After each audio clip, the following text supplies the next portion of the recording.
My name is Patrick Fynn. I did my master's degree in public health. No born leaders, but rather leaders and be. Yeah, so One Young World was one. Before that, there was Yunus and Youth Fellowship. Top 50 young CEOs in Ghana. Yes. My book is entitled You Are on Your Own. I recently saw your video on TEDx. I would say young people should prepare themselves for give up. Give up.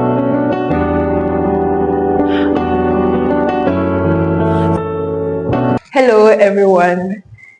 You're welcome to another video and I hope you're all doing well. You see, we are moving from the traditional medical students always being the bookworms, and then like a lot of people do not do a lot of extra things. They are always like focused on the book, finish, and they are doctors and they are working. I think the whole thing is changing. Yeah, you can see a lot of people in medical school doing so many things, like a lot of things different.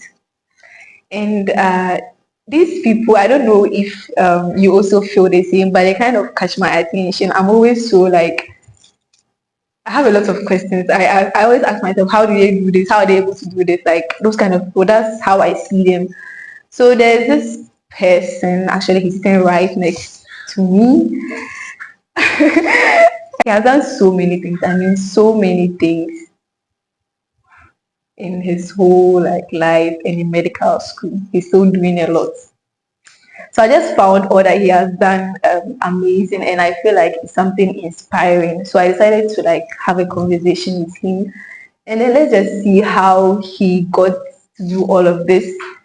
Not so I can also do same, but maybe we'll just give you, maybe change their mindset, and you too, maybe if you are someone that's timid and you think you are doing medicine and you think you should just be centered on your books and all of that, you could open up to other things. So he has done a lot. I mean, a lot highlighted in this whole video. I'm sure I'll keep saying that's. So he's going to tell us. He's going to show us the way because we all have to get there. So I'll let him introduce himself. I don't want to do it. And you have to give us a very good introduction. Okay. A good one. We want everything inside sound. So Mr. Gentleman, who are you? Thank you, Rida. I'm happy to be here once again. Okay. My name is Patrick Fynn, currently a medical student in UDS. I lead my class, and prior to medical school, I was a physician assistant. I have worked for about 7 to 8 years. As a physician? Yes, of practice. Alongside my clinical practice, I do NGO management. So I run an NGO that's funded by myself. The NGO is called Standout Care. So I lead Standout Care. I also lead a couple of other initiatives that border on youth development, capacity building. And I think what's making you say I've done a lot is because I myself am interested in my own personal development. So every now and then I am chasing one fellowship, one training, one extra degree or another, and that's how come I'm currently in medical school to upgrade. Okay, so let's start with your educational background, maybe from senior high school to where you are right now. Right, so I did science in Tema Secondary School. Okay. Then I went to Kintampo College of Health to do community medicine, which made me a physician assistant. After that, I went to PUC to do my top-up. Still in PU, Presby University, PUG now. Okay. And then I did my master's degree in public health at Catholic University. And then now I'm in UDS for my medicine degree. Okay. So in all these schools you've mentioned, it looks like you were one way or the other a leader, or you did something leadership in there. So can you like break it down for us? Right. Prior to secondary school, all the classes that I was in, GHS, I was class prefect. Eventually became school prefect. GHS. Okay. Then in SHS, I also was senior prefect and SLC president. In my school, the two positions are merged for one person. Yeah. I think most secondary Yeah. schools That's do how that. it is. Yeah. I also held other minor positions before becoming a school prefect, but that was a major thing I did. Whilst in secondary school, I became Greater Accra Regional SLC. So all the secondary schools in Accra have a regional SLC, where I became the regional president. I think Ghana has two of those. Ashanti has one and Yeah. Greater Accra has one. So I was the Greater Accra Regional President. Okay. And I think that's what propelled me into proper student leadership, because as regional president, you attend NUCS congresses, and then at NUCS, you are connected to the other, subdivisions of NUCS, USAC, and the likes, where I got to engage people, where I got to learn about formalities, correspondences, student politics. I would say those things were honed very much for me whilst I was in secondary school. Then, after I was in uni, I ran for SLC president in College of Health, but I lost. But that same year, I became a national officer for NASAC, National Health Student Association of Ghana.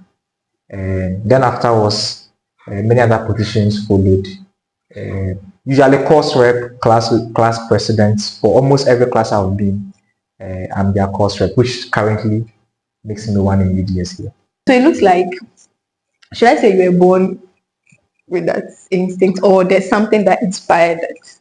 Maybe I can't tell whether I was born with it, but I just try my best. So I think that I try my best for whatever I'm handling now, and then that automatically gets me recommended or preferred for the next place I go to. And I like to learn a lot. That's how come people argue that there are no born leaders, but rather leaders are made. Because you may think you are born with it, but there's a lot to learn. The more you learn, the better you become. So I would say I'm a very good fast learner, which helps me very much. Okay, so with your additional trainings and fellowships, I found out that you've done a lot of extra trainings and fellowships. So at what point did you start doing it, and then how did you get into those? When I finished my first degree, that 2 3 years that followed was a lot of extra training for me. I won a lot of scholarships to do fellowships yearly. I got a Young African Leaders Initiative. No, African Change Makers. I've forgotten the names. African Change Makers Fellowship. I got Young Diplomat of Ghana. And usually these are opportunities that are around. You When you just see apply. them and you're eligible and you apply, most of them are competitive. I think all are competitive. You apply, you go through a process, then you get selected.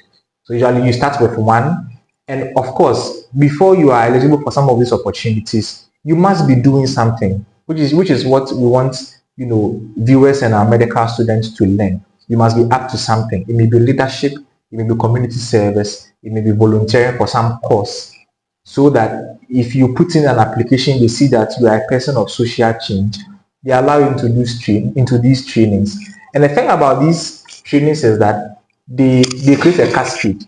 Once you leave one fellowship, they would have refined you for bigger impact, and you see yourself doing more, which opens door for the next bigger opportunities, and then you scale it up.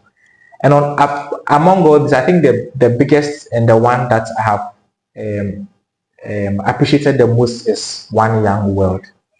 Highly competitive, highly competitive. Manchester, UK. Yeah, Do you have so to go there, or it was an online? no, it's in person. They give scholarships to young people. You do some trainings, then they fly you to a country. So we did Manchester, UK, but they go around countries year by year. But I was fortunate to be in the UK, and I got a scholarship from Novartis. So Novartis was looking for young people doing special things in health. Okay, so we were the health group of people Novartis sponsored. But once you go there, you mix with every other people, and then you learn different things as well. So do you want to talk about any of them, or just the One Young? Yeah, so One Young World was one. Before that, there was Yunus and Youth Fellowship. And There is a social entrepreneur in Bangladesh called Yunus. I think he's currently been appointed the Bangladesh presidential advisor. So he sponsors this as well. He also looks at young people doing social entrepreneurship, give you a training program. After the program, select a few people, send them to a particular country for some conference or extra training, and then later on, you sometimes even give you seed funds to continue whatever you are doing. I've done it yearly. I think most people will know about yearly. It's a US based, a US sponsored young leaders training initiative. I've done yearly, and then a couple of other fellowships as well. So I've seen like a lot of honors and awards. They're about like 20, 50. I'm sure you have a lot of awards back somewhere. But so how? Or is it like along the line every destiny they give you an award or like? Yes, so sometimes I'll be there and I'll receive an email that you are. I saw your profile on social media. We are an award scheme, and we think you can fit into this category. Give us. So I'll submit the application, and then they nominate me. Okay. Most of them are decided by a panel or a jury. A few of them were public voting, and then usually I would win the award. But I think all of these things are because people are seeing the good work that's being put in, and they want to appreciate. And I think it's been motivating when you get to know that the work you are doing in your corner is seen and appreciated by people. It keeps you going. Okay, so this one top 50 young CEOs in Ghana. Yeah, that's the most recent. That was last year December. There's an award scheme called award company called Advanced Media. They do their own research, then they list people they believe are doing well in their endeavors, and they put me in the top top 50 young CEOs in Ghana. So what are you a CEO to? I don't know, like the CEO title. The CEO title looks a CEO. The title looks a bit huge. Mm-hmm. I prefer to be called team leader or say founder. You want CEO? Well, so I am leader for Chief Executive Officer. You see, sounds very big. I'm the founder and leader of a group called Standout Care. We are health professionals operating as a social enterprise, NGO. What we do is to take healthcare, both preventive and curative, to communities that are distant. Because in Ghana, there is access gap where some people are in a place where they can't access healthcare, either because of their demographics, where they are living, they can't afford it, or the service in some way can't get to them. So we bridge the gap by giving to these people. And our services are sometimes either for free or they are made affordable. In most cases, we are funded and we provide the services to the beneficiaries. And we've been running this for about 7 to 8 years here in Ghana. So you go across all the regions? Across the entire region, we go anywhere.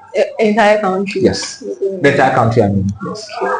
So you still are the team leader. So you still do that here in medical school? Since coming into medical school, I'm not able to partake physically in all the outreaches. So you have, but I have the team still functioning in my physical absence, and we are still doing good. This one to COVID-19 warrior and yes. So COVID-19. When I was doing my fellowship at Yunus and Youth, that was when COVID struck. While COVID struck, we were still active, we were operating. During COVID, we started an initiative of taking curative healthcare service into people's home, what we call home care.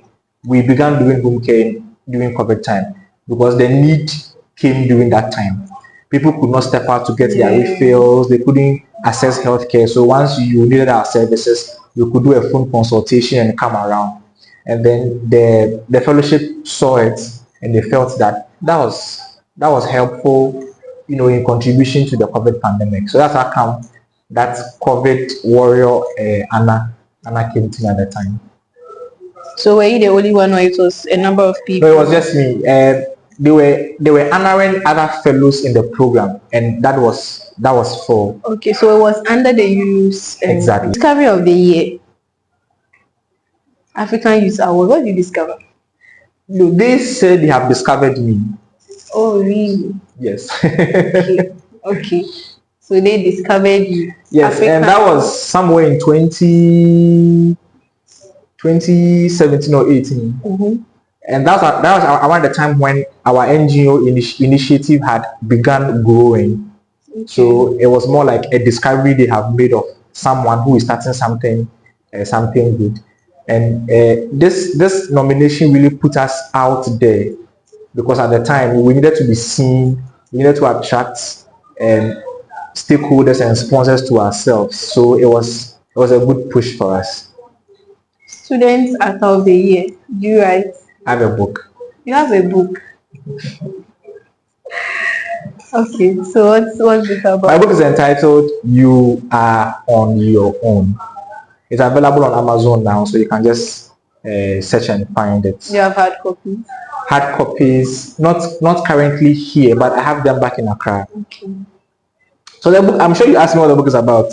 The book is about encouraging people to make the most out of life by themselves, so that people are not over-reliant on external things, because the external things will fail you.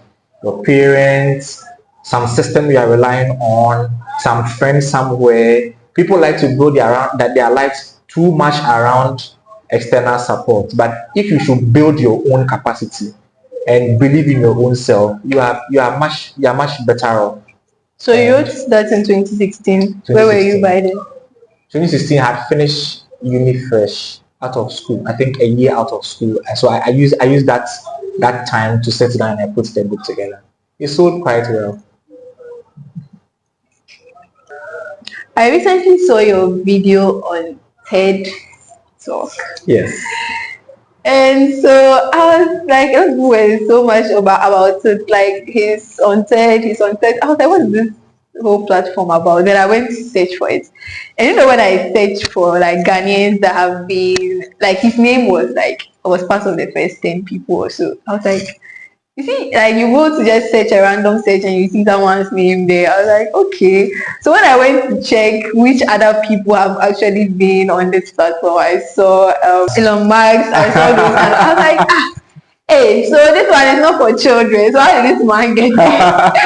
Yes, and he was actually delivering so well. So I'm sure there are lots of people who also have the desire or want to be part of TED Talk. So tell us about it. How did you get in there, your application, and then getting on that platform? TED Talks are in two forms. There's a central TED Talk where they organize it by the TED company in one of the European countries, or they circulate it around the European countries. So that's central TED Talk. Then there are independent TED Talks where the company gives, let's say, rights or permissions to some curators to organize it in their home countries. In Ghana, I think I know of TEDx Accra and TEDx Eugene. I saw TEDx Fynn somewhere, maybe. So it is these curators, organizers who may give you an invitation to come and speak at their program. So they just search for you randomly? Someone on the team recommended me to them. Okay. Because I think that the topic they were using, it was 2 years ago. The topic they were using was agent of change. And I don't know, some way, somehow they felt that I was an agent of change and they put me on. Like, you have to watch the video. Like, the aura, the quite aura. Like, the way sector for 4 years. One day she said, forget, I won't do it again. And she quit banking. Irabina would go on to establish what will be one of the biggest enterprises in the fashion industry, Wear Ghana. Why? She found that the banking job gave her no excitement, for your profile, give her no pleasure. You ask you questions, you fill a form, they scrutinize. They asked me to send my topic and a snippet of what I want to talk about, and they vet it. When that is done, and they request for the full script of what you want to do, and they vet it to be sure that it meets standards. Wow. Once that is done, They now slate you, you go for dress rehearsals and go through so many complicated steps. So that's how come I got onto the TEDx platform. After the production, it took several months for the TEDx company to go through the content and make sure that everything is up to standard before it got released last month. So did you do it here or we did it? We did it in Accra. So they organize the platform. Exactly. But you have an audience. Yes, Yeah. there's an audience that you the viewer will not see, but we address an audience. Okay. So far, how has it been since you were able to get into that platform? What has the experience been like? I'm loving the feedback. I'm happy that I didn't miss that opportunity because it goes on record. And once you watch and you're not too proud of it, the feeling will not be too great. But I'm glad upon all the stress that I went through that day and the days before, the content was good. And I'm happy that it is inspiring people, most importantly, because people need to find a connection between what they love to do, what the world needs, and all of those concepts I shared about Ikigai in there. And I'm happy that people are genuinely telling me that it has changed their life. So I'm sure we've heard a lot. So we are just wrapping up the whole video right now. So now you are a medical student. So after all of that, you have a master's, you have a lot of fellowship, you have a lot of hours and all of that. So why medicine right now? Well, I've been practicing medicine all this while, but why I chose to now come do MBCHB is, I would say, for upgrade, because being a PE comes with its own limitations, and let me say, for where I want to get to, these limitations will not be too helpful. I need to broaden my knowledge base. I need to learn more. I need to have a more higher qualification, so that whatever I want to change in and around my communities, I can do it with maximum impact. Okay. So my last question is, you being a physician assistant, a CEO, an award-winning personality, I would say, what message do you have for the young Ghanaian growing up? I would say young people should prepare themselves for the opportunities that this life has to offer. They are there, and there are a lot of them. There are businesses looking to give out scholarships. There are funded opportunities available.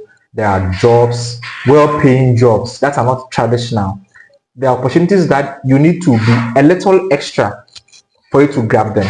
For example, although we are all medical students going to become doctors, the few doctors who add on something small are the ones grabbing these opportunities.